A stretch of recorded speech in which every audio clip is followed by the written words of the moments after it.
All right, well, this week on Physics Frontiers, we will be talking about Gravitoelectromagnetism, which is kind of an exotic subtopic that people rarely get into when they talk about general relativity. You might have heard of it as frame dragging or the lens-Thirring effect, but it was a prediction that was made by general relativity, which has only recently been tested.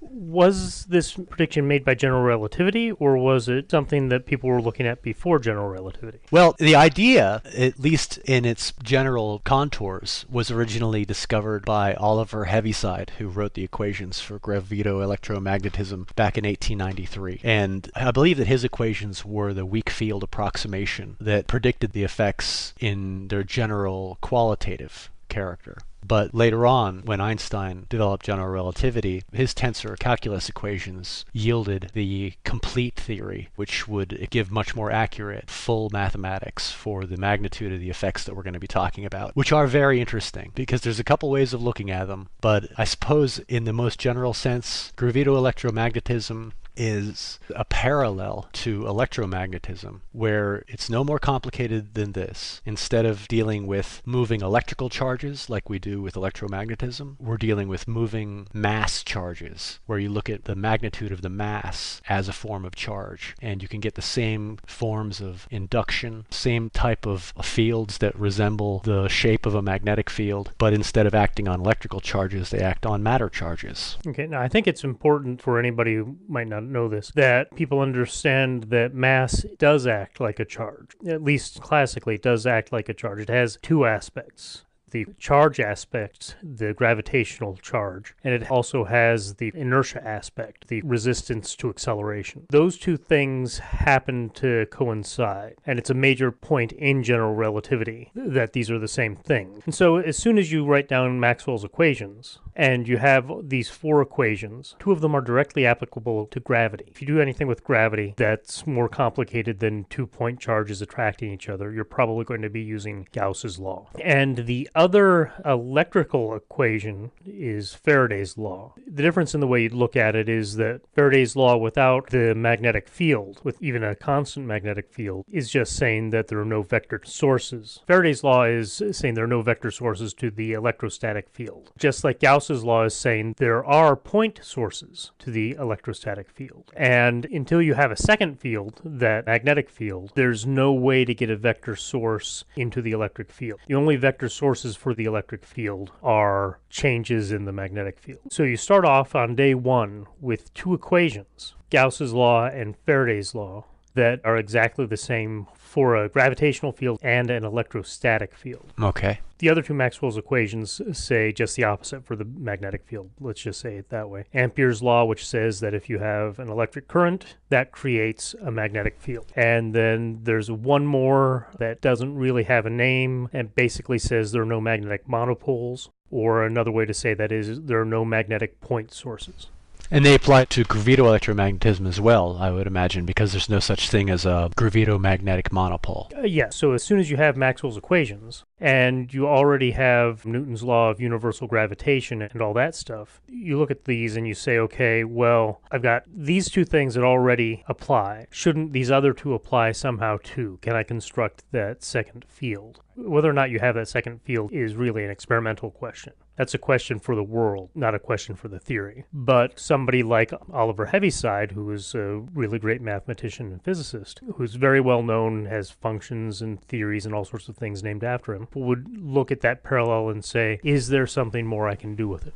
Right, because anybody that looks at physics can see that the basic equation for the interaction of two charges is identical in form to the interaction of two gravitational masses. And that really gets your head going, because although the equations are the same form, there is a difference in the sign interaction with the gravitational charge, or I guess you could call it a mass charge. Likes attract and dislikes repel, but in electricity it's just the opposite. But other than that, a sign in the front, the form is identical. And so I like the fact that he was thinking well ahead of the rest of the physics community in the 19th century and started exploring this idea of, well, if it behaves like an electrical phenomenon, then maybe it will also have these induction style effects. And that's where the idea of gravitomagnetism was originally born. And something I was wondering was, you understand the relativistic connection between the electric and magnetic fields, right? Sure. What happens in special relativity is that if you have, say, two things moving and you're just watching them, then to understand how they interact with each other, you have to consider one is a source of the interaction and one is the object of the interaction. Now, you know that Newton's third law is going to have both of them react to each other, but when you're looking at things, it's easiest to look at one as a source and then look at the other one as the affected object. Right, you can pick either one and then say that it's at rest and then apply the Lorentz transform to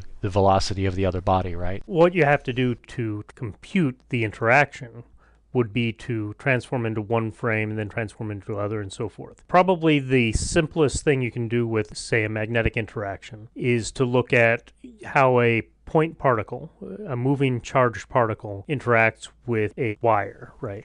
You mean a current in a wire? A current in a wire. So you have a current in a wire, a little bit off the wire, but going parallel to it is a charged particle. And to figure out how that charged particle is going to react, if you don't want to use magnetism, if you just want to look at how the charges are doing these things, what you have to do is you have to transform into the frame where the current is, right? So that there is no current. Right. What that's going to do, even if you have with the current a neutral wire, if you transform into the frame where the current is not running, the wire is no longer neutral. And so now you have this charged wire. You just have this charged wire with no current running through it, and you calculate the electrostatic field from that charged wire.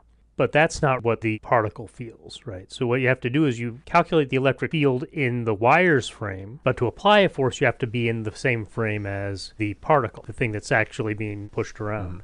So then you have to transform the field into the particle's frame of reference. And then you apply the field, see which way the force is going to go and all that other stuff. And then what you have to do is you have to transform everything back into your own reference frame.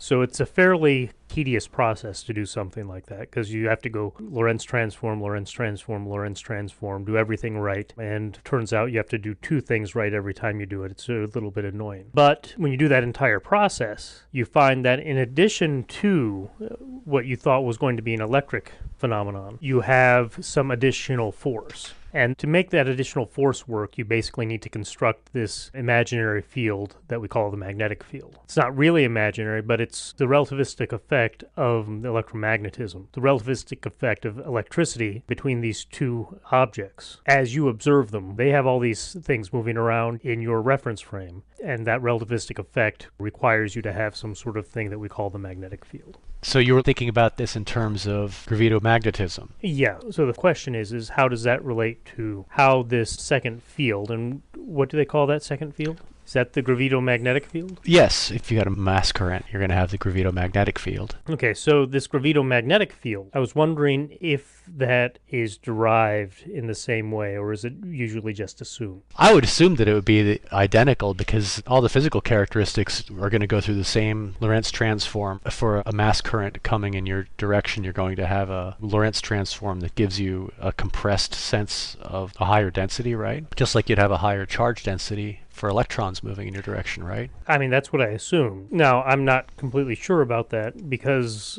when you have an electric field in a relativistic setting, or an electromagnetic field in a relativistic setting, the whole thing is just one tensor. So they don't separate the two fields. They're one symbol. And now it's a 4x4 matrix, basically. It's a rank 2 4 tensor. It's like a 4x4 tensor. Oh, no, wait. The discrepancy factor in the gravitational field is the second order stress energy tensor as opposed to the source of the electromagnetic field, which is a first order 4 current tensor. Now, apparently Carver-Mead found a way to resolve that. I don't know how he did it. That might be leading me into the next thing, which is in a general relativistic interpretation of this, what would happen? So if we said originally that we had this field that's acting just like the magnetic field in special relativity, but then we have to move all this stuff into general relativity, which is this, highly nonlinear regime, which is mucking around with this metric tensor and all that other fun stuff, so that all these Lorentz transforms aren't really what's going on anymore. You have more complicated transforms because you have a more complicated metric. How does that modify how you're looking at what's going on with the gravitomagnetic field? Is that just the fact that now you have to use the stress energy tensor rather than this 4 current that he's talking about, the 4 current being a rank 1 tensor where the time element is your charge density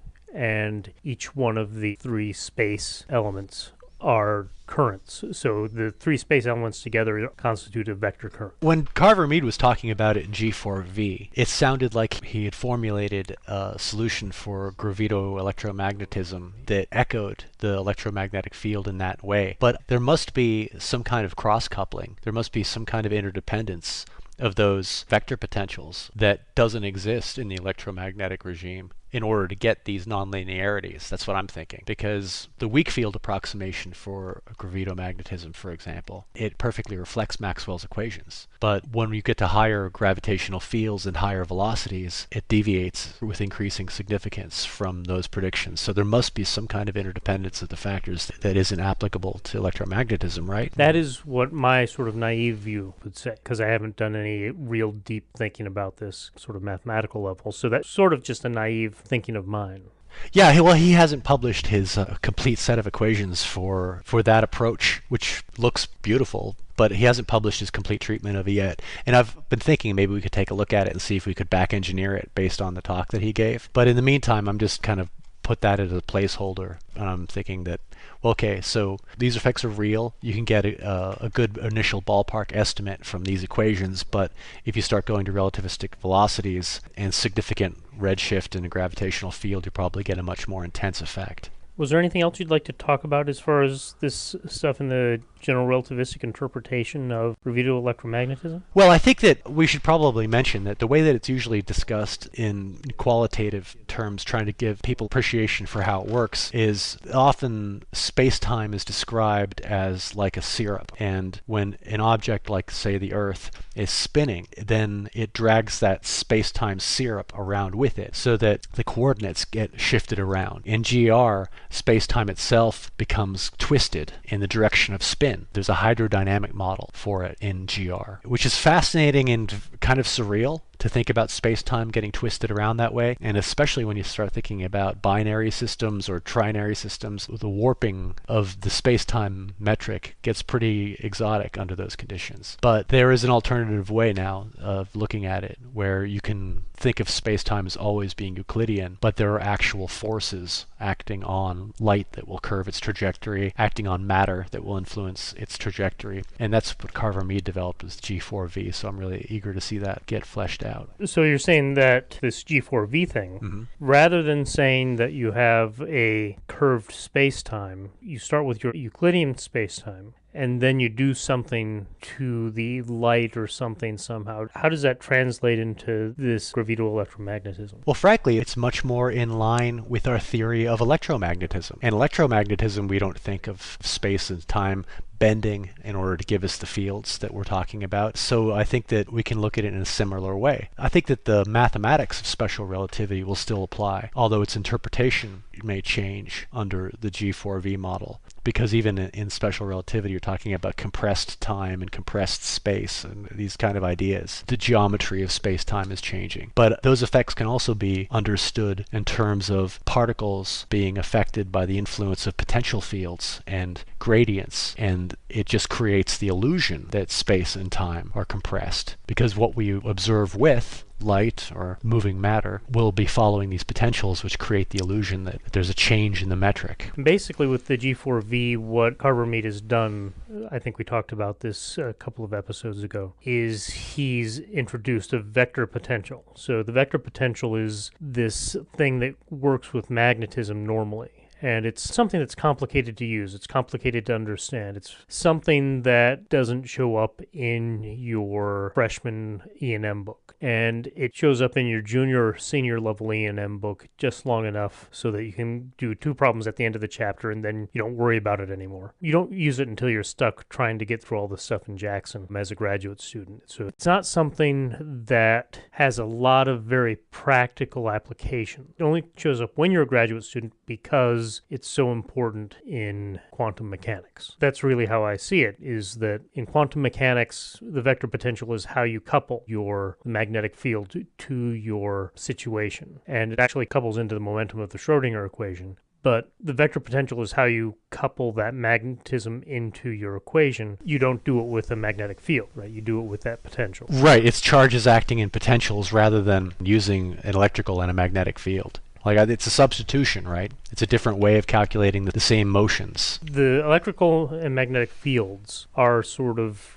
it's not really a density because it's over a charge, a force density, right? A density of force. Whereas the potentials, the vector potential or the scalar potential, those are sort of like a density energy. Like an energy gradient, right? It's like an energy density. The gradient is what creates the field. And in quantum mechanics, you don't use forces because it's all Hamiltonian formulation. The Hamiltonian formulation is a completely energy-based formulation. So you have to use this vector potential. And like in the main podcast, we said at one point people didn't think there was a really interesting aspect to this, but it turns out that there is something physical to this vector potential. Previously, people had just thought that it was a mathematical abstraction of this magnetic field, and the magnetic field's the thing that's doing all the pushing and pulling, and you just abstract this into this vector potential that doesn't have any analog anywhere else in physical theory, which is a very strange thing, and you use this abstraction to get you some numbers,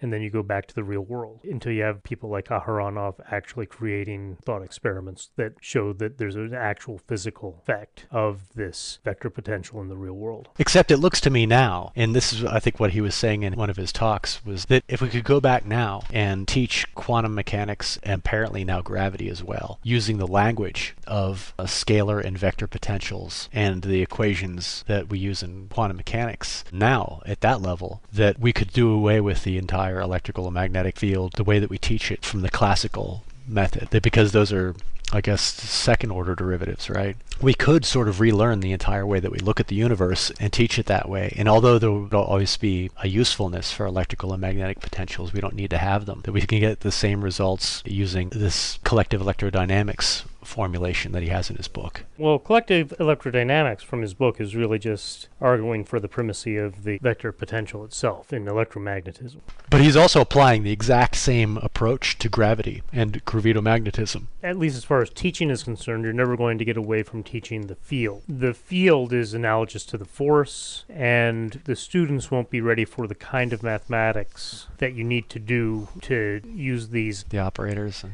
Hamiltonians. Well, you don't have to worry too much about the operators. When you learn Hamiltonian mechanics, you're not really too worried about the operator theory. That shows up when you get into quantum mechanics. But you can do this just by looking at the differential equations and saying, okay, I set up my problem this way, and then I take some derivatives, and everything's okay. And you're setting up the problem with the Hamiltonian formulation with conservation of energy. I shouldn't say you take some derivatives because you need to actually solve differential equations with it. So it's not a simple way to learn something, and it's not a kinesthetic theory. You don't have any experience in the world of energy unless you're taking the right drug. But you have an experience in the world of forces. I'm pushing something, something's pushing me, I'm running into the wall, those sorts of things. That's where your experience lies. And if you're trying to learn something, you have to start with what you already know. You can't just jump into the middle or to the end. Let's move into the realm of some of the effects that we've seen in nature involving gravitomagnetism and some of the astronomical evidence that we've seen for it, some of the experiments that we've done in order to confirm it so that we know that it's real. I remember talking about this with a friend a while back who was studying materials science, and he didn't think that it had been confirmed. He was like, what, gravitomagnetism? That's not just a theory, that we've got evidence for that? So that's news to a lot of people. I guess for a long time there was an inference from astronomical circles that gravitomagnetic effects were happening and that gravitational waves would explain decaying orbits of binary systems and that kind of thing. So that's another interesting thing, is that with gravitoelectromagnetism we've also got radiation. It's not electromagnetic radiation like light that we're used to, but it's analogous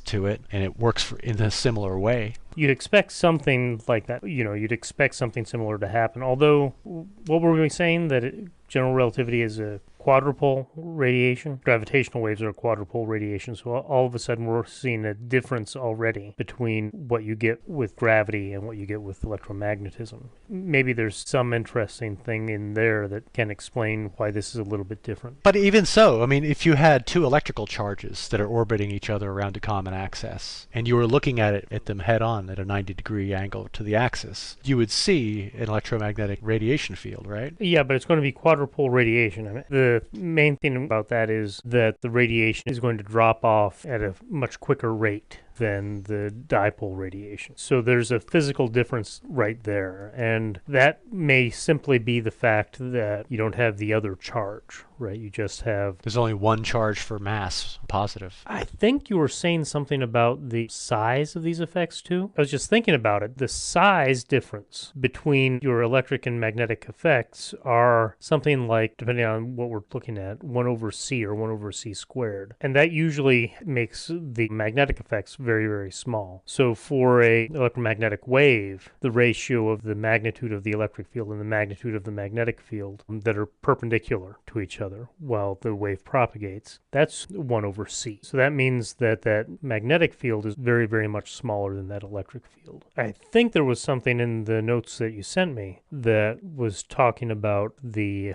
magnitude of the gravitomagnetic effect. Do you know anything about exactly how much smaller it is compared to the gravitational effects that we see?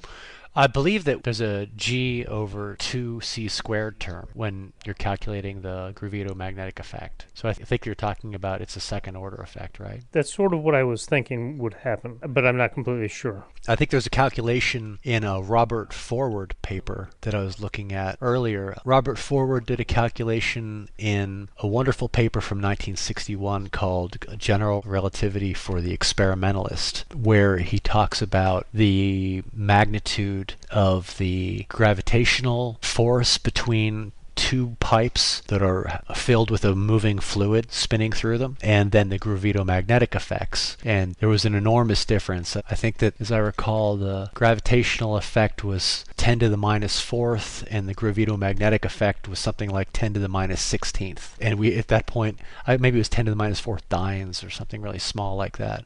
Or here it is, newtons per meter of pipe. The pinching effect would be 10 to the minus 15th newtons per meter of pipe, contrasted to the gravitational attraction, which would be 3 times 10 to the minus 4th newtons per meter of pipe. So you can tell it's another 10 orders of magnitude, 11 orders of magnitude smaller. So you're talking about really small forces, which is why if you wanted to do some engineering with these effects, and he talks about this a little bit later on in that paper and a subsequent paper, you'd need either extremely dense materials, degenerate matter, or superimposed bosonic tetraneutrons, or extremely high relativistic velocities, or both, in order to get anything measurable. Was he the one also that was talking about finding something like an iron with a high, I guess he called it gravitational permeability? That's right. He was a brilliant guy. I mean, he would write these papers. He would write fiction. He wrote some fictional science fiction novels.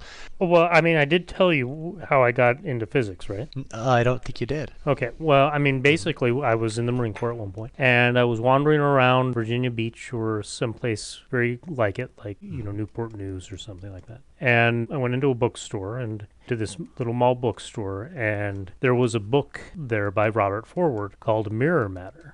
And at that point, I had been under the impression that antimatter was something that was made up by Gene Roddenberry so that he could have a plot point in every other Star Trek episode.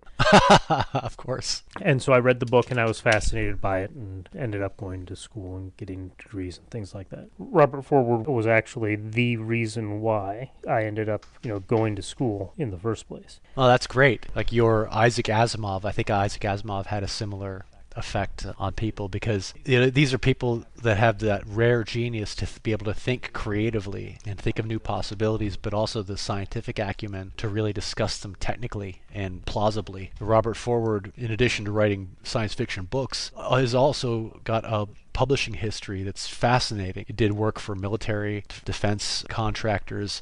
One of my favorite papers, Guidelines to Anti-Gravity, he wrote for Hughes Research Laboratories. I mean, these are heavy-hitting scientists, and he was way out there at the bleeding edge. He was thinking about these ideas on how to experiment in the lab with gravitomagnetism long before you heard about it in any other of the academic press. And who knows, maybe some of that research has made advancements and it's locked away somewhere. But he discussed at the end of that paper the need to research to find find materials that would have the same effect that iron has with a magnetic field, something with a very high nonlinear gravitational permeability. And he discusses at one point that with atomic matter, the magnetic moment and the inertial moment are coupled. And he suggests that it may be possible, therefore, to convert a changing electromagnetic field into a changing gravitational field. So he was way out there. I think that maybe if you have a really high angular momentum in an atomic nucleus, that you might have the capacity to couple to